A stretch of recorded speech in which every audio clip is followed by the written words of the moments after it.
mikapoka le tanana eto amin'ity vy ity. Ny ekibe mikapoka ohatr'izao dia misikotra ilay tanana atao ambany.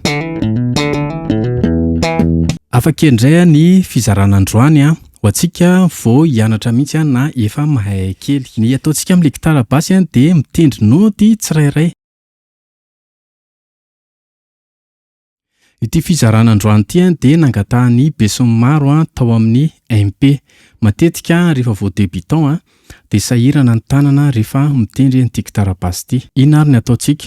Misy an'ireto karazana efatra reto mila ataontsika mipetraka tsara. Voalohany indrindra, makaina tsara ny tanana eto amin'ity party eto ity, ny tanantsika zany eo vovonkona ohatr'izao dia apetraka eto ny ekibe.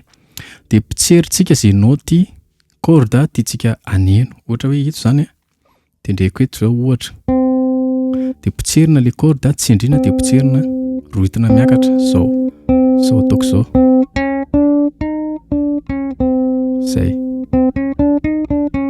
Atao misesy mifandimidimy tsara index sy ny majeur.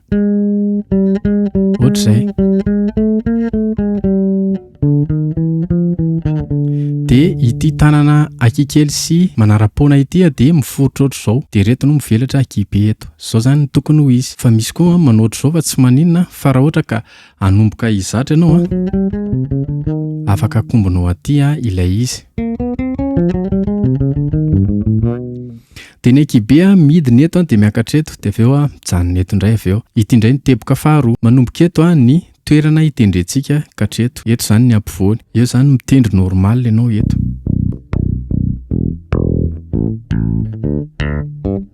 Ampovoany eto sy eto dia eto ampovoany eto. Dia rehefa mitendry hira mihetsiketsika matetika dia somary makaty amin'ny micro anankiray aty, makaty amin'ny chevalier aty zany aty.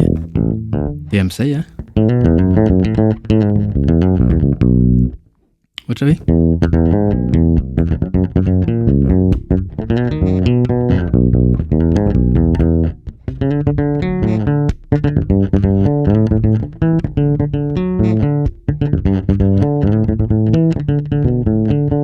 matetika rehefa hira mihetsika dia aty. Rehefa hira miadana dia ato indray ohatra hoe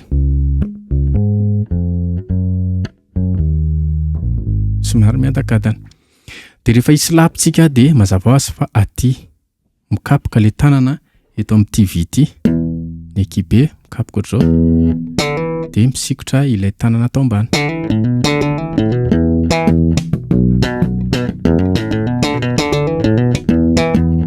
Ohatr'izay le ataontsika ato. Dia matetika isika sahirana rehefa mitendry an'ireto corde reto.